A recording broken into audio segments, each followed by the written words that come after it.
Hi friends, Christmas and new year special plum cake நம்ம வீட்டை எப்படி செய்யறதுன்னு பார்க்க போகிறோம். அதுக்கு தேவையான ட்ரை ஃப்ரூட்ஸ் அண்ட் நட்ஸ் எல்லாத்தையும் இப்போ ரெடியாக எடுத்து வச்சுருக்கேன். நான் இன்றைக்கி ஒரு 1 kg அளவுக்கு ப்ளம் கேக் ரெடி பண்ண போகிறேன். அதுக்கேற்ற ஒரு குவான்டிட்டியில் தான் வந்து ட்ரை ஃப்ரூட்ஸ் அண்ட் நட்ஸ் எல்லாம் எடுத்து வச்சுருக்கேன். என்னென்ன எடுத்துருக்கேன்னு பார்த்தீங்கன்னா, டூட்டி ஃப்ரூட்டியில் ஒரு 4 கலர்ஸ், கொஞ்சமாக முந்திரி, பாதாம், செரி, 2 கலரில் வந்து ட்ரை கிரேப்ஸ் எடுத்திருக்கேன். அப்புறம் வந்து 100 கிராம் அளவுக்கு பட்டர், கொஞ்சமாக வெனிலா எசன்ஸ், ஒரு 1 டேபிள் ஸ்பூன் அளவுக்கு வெனிலா எசன்ஸ் எடுத்துக்க போகிறேன். ஃபர்ஸ்ட் ஸ்டெப் பார்த்தீங்கன்னா, ஒரு 2 டேபிள் ஸ்பூன் அளவுக்கு சுகர் எடுத்துக்கிட்டேன். இதில் வந்து 3 பட்டை, 3 கிராம்பு, 3 ஏலக்காய் இதில் சேர்த்துட்டு நல்லா பவுட்ரு பண்ணி எடுத்துக்கலாம். இது எதுக்காகன்னு பார்த்தீங்கன்னா, நம்ம செய்யக்கூடிய ப்ளம் கேக் நல்லா வாசமாகவும் நல்லா டேஸ்ட்டாக இருக்கிறதுக்காக தான் இது சேர்க்குறோம். இதே போல் பாதாம், முந்திரி, செரி எல்லாத்தையும் குட்டியாக கட் பண்ணி எடுத்து வச்சுருக்கேன். நெக்ஸ்ட் ஸ்டெப் பார்த்தீங்கன்னா, தண்ணியை நல்லா பாயில் பண்ணிக்கிட்டு அதில் ட்ரை கிரேப்ஸை சேர்த்துட்டு அதை நல்லா வந்து வேக வச்சு எடுத்துக்க போகிறேன். வேக வச்சுட்டு நல்லா ஃபில்ட்ரு பண்ணி எடுத்து வச்சுக்கலாம். நான் இந்த கேக் வந்து குயிக்காக ரெடி பண்ணுறதுக்காக இதே போல் ட்ரை கிரேப்ஸை தண்ணியில் வந்து பாயில் பண்ணி வேக வச்சு எடுத்திருக்கேன். நீங்கள் வந்து டைம் எடுத்து பண்ணுற மாதிரி இருந்தது அப்படின்னா, நீங்கள் வந்து எல்லா ட்ரை ஃப்ரூட்ஸ் நட்ஸ் எல்லாத்தையுமே வந்து ஆரஞ்சு ஜூஸ் இல்லை கிரேப் ஜூஸ் இல்லை நல்லா வந்து ஒரு 3 to 4 hours வந்து நல்லா வந்து நீங்கள் ஊற வச்சுட்டு கூட சேர்த்துக்கலாம். ரொம்பவே சூப்பராக இருக்கும். நெக்ஸ்ட் ஸ்டெப் பார்த்திங்கன்னா, 1 கப் அளவுக்கு ஒயிட் சுகர் எடுத்திருக்கேன். இது எக்ஸாக்டாக ஒரு 200 கிராம் இருக்கும். இதை நீங்கள் வந்து நல்லா மெல்ட் பண்ணி எடுத்துக்கோங்க. நல்லா மெல்ட் ஆனதுக்கப்புறமா கொஞ்சமாக தண்ணி சேர்த்துட்டு நல்லா கலந்து விட்டு ஸ்டவ் ஆஃப் பண்ணிக்கலாம். இதே போல் ட்ரை கிரேப்ஸை நல்லா வந்து வேக வச்சுட்டு ஃபில்ட்ரு பண்ணி எடுத்துக்கோங்க. சர்க்கரையும் நல்லா மெல்ட் ஆனதுக்கப்புறமா கொஞ்சமாக தண்ணி சேர்த்துட்டு கெட்டிப்படாமல் இருக்கிறதுக்காக கொஞ்சமாக தண்ணி சேர்த்துட்டு கலந்து விட்டுட்டு ஸ்டவ் ஆஃப் பண்ணிடலாம். ஜஸ்ட்டு அந்த சர்க்கரை வந்து நல்லா மெல்ட் ஆனதுக்கப்புறமா நம்ம ஸ்டவ் ஆஃப் பண்ணிவிட்டு தனியாக எடுத்து வச்சுக்கோங்க. நம்ம வந்து கேக் மிக்ஸ் பண்ணும்போது நம்ம சேர்த்துக்கலாம். இது வரைக்கும் நம்ம என்னென்ன ப்ராசஸ் பண்ணியிருக்கோம்னு பார்த்தீங்கன்னா, பட்டை, கிராம்பு, ஏலக்காவை 2 டேபிள் ஸ்பூன் சுகரை வச்சு நல்லா பவுட்ரு பண்ணி எடுத்து வச்சுருக்கோம். ட்ரை கிரேப்ஸை நல்லா வந்து வேக வச்சு தண்ணியை நல்லா ஃபில்ட்ரு பண்ணி எடுத்து வச்சுருக்கோம். முந்திரி, பாதாம், செரி எல்லாத்தையுமே வந்து குட்டி பீஸாக கட் பண்ணி எடுத்து வச்சுருக்கோம். 1 கப் சுகர் நல்லா மெல்ட் பண்ணி எடுத்து வச்சுருக்கோம். நெக்ஸ்ட் டே பார்க்கலாம். 1 kg அளவுக்கு ப்ளம் கேக் செய்கிறதுக்கு நான் இன்றைக்கி 2 எக் எடுத்திருக்கேன். இது கூடவே ஒரு 100 கிராம் அளவுக்கு பட்டர் சேர்த்துக்கிறேன். எக்கு, பட்டர் ரெண்டுத்தையுமே நல்லா பீட் பண்ணிக்கோங்க. உங்கள்கிட்ட பிளெண்டர் இருந்தால் கூட அதை வச்சுட்டு நல்லா க்ரீமியாக வந்து நல்லா பீட் பண்ணி எடுத்துக்கோங்க.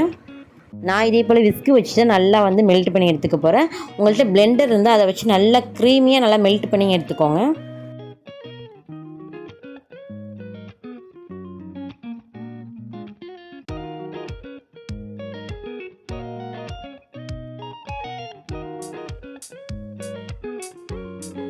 எக்கு, பட்டர் ரெண்டுத்தையுமே நல்லா வந்து பீட் பண்ணி எடுத்ததுக்கப்புறமா சின்ன கப்பில் 1 கப் அளவுக்கு ப்ரௌன் சுகர் சேர்த்துக்கிறேன். அதையும் வந்து எக்கு, பட்டர் கூட நல்லா வந்து பீட் பண்ணி எடுத்துக்கிறேன்.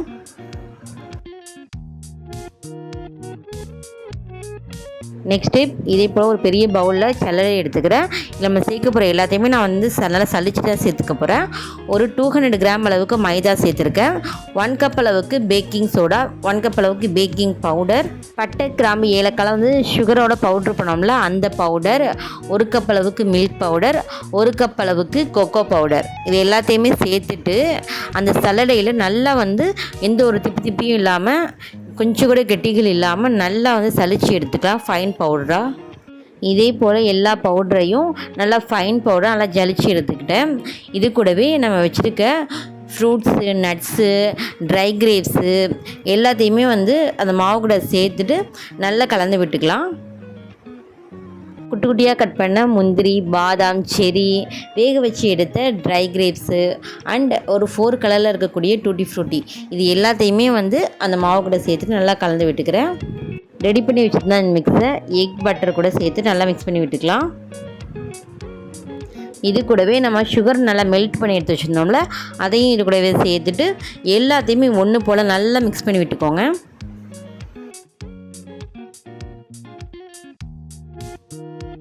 ஃபைனலாக 1 டேபிள் ஸ்பூன் அளவுக்கு வெனிலா எசன்ஸ் அந்த கேக் பேட்டரில் சேர்த்துட்டு நல்லா மிக்ஸ் பண்ணி விட்டுக்கலாம். எக்ஸாக்டாக நம்ம ரெடி பண்ணி வச்சுருக்க கேக் பேட்டரோட கன்சிஸ்டன்சி இப்படி தான் இருக்கணும். Cake batter ready. இப்போ நம்ம பேக் பண்ணுறதுக்கான உள்ள ப்ராசஸ்லாம் பார்க்கலாம். ப்ளம் கேக் நான் இன்றைக்கி ப்ரெஷர் குக்கர்லாம் செய்ய போகிறேன். விசில் எதுவும் சேர்க்காமல் ப்ளைனாக நம்ம க்ளோஸ் பண்ணி தான் நம்ம வந்து இன்றைக்கி ப்ளம் கேக் செய்ய போகிறோம். குக்கரில் கொஞ்சமாக உப்பு தூவிட்டு ஸ்டாண்ட் வச்சுக்கலாம். அப்போ தான் வந்து நம்ம கேக் டின் வைக்கிறதுக்கு கரெக்டாக இருக்கும். குக்கரை க்ளோஸ் பண்ணிவிட்டு 10 to 15 மினிட்ஸ் ப்ரீ ஹீட் பண்ணி எடுத்துக்கலாம்.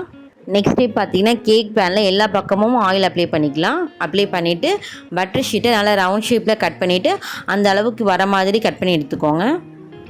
பட்டர் ஷீட் வச்சதுக்கு அப்புறமாவும் எல்லா பக்கமும் ஆயில் நல்லா வந்து அப்ளை பண்ணிக்கோங்க. நெக்ஸ்ட் டே பார்த்திங்கன்னா இப்போ ரெடி பண்ணி வச்சுருக்க கேக் பேட்டர் சேர்த்துக்கலாம்.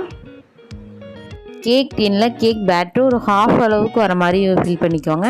ஃபுல்லாக ஃபில் பண்ணிட்டீங்க அப்படின்னா கேக் வந்து குக் ஆனதுக்கு அப்புறமா அது நல்லா உப்பி வரும். அதுக்கேற்ற மாதிரி நீங்கள் ஒரு ஹாஃப் அளவுக்கு நீங்கள் ஃபில் பண்ணால் தான் கரெக்டாக இருக்கும். 15 மினிட்ஸ் ப்ரீ ஹீட் பண்ணி வச்சுருந்த குக்கரில் கேக் பேனை சேர்த்துட்டு நல்லா க்ளோஸ் பண்ணி வச்சிடலாம். இந்த ஒரு விசில்லாம் போடாமல் க்ளோஸ் பண்ணி வச்சுருங்க.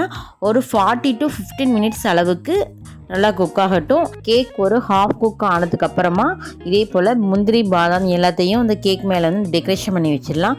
ஏன்னா நம்ம ஸ்டார்டிங்கே சேர்த்துட்டோம் அப்படின்னா வந்து கேக் வந்து குக் ஆக ஆக அந்த நம்ம சேர்த்துருக்கக்கூடிய பாதாம் முந்திரி எல்லாத்தையும் வந்து உள்ளே இழுத்துரும். அதுக்காக இதே போல் ஒரு ஹாஃப் குக் ஆனதுக்கப்புறமா நீங்கள் இதே போல் முந்திரி பாதாம் வந்து மேலே டெக்கரேஷன் பண்ணி வச்சுட்டு திருப்பி க்ளோஸ் பண்ணி குக் பண்ணிவிடுங்க.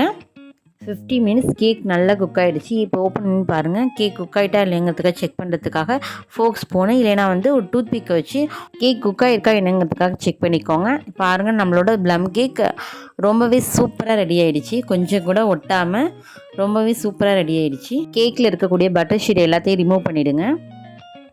பட்டர் ஷீட்டில் கேக் கொஞ்சம் கூட ஒட்டாமல் எந்த அளவுக்கு ஸ்மூத்தாக வருதுன்னு பாருங்கள். நம்மளோட ப்ளம் கேக் ரொம்பவே ஸ்மூத்தாக நல்லா சாஃப்டாக ஸ்பாஞ்சியாக நல்லா டேஸ்ட்டாக சூப்பராக நம்ம ஒரு வீட்டிலையே வந்து ஒரு ப்ளம் கேக் ரெடி பண்ணிட்டோம்.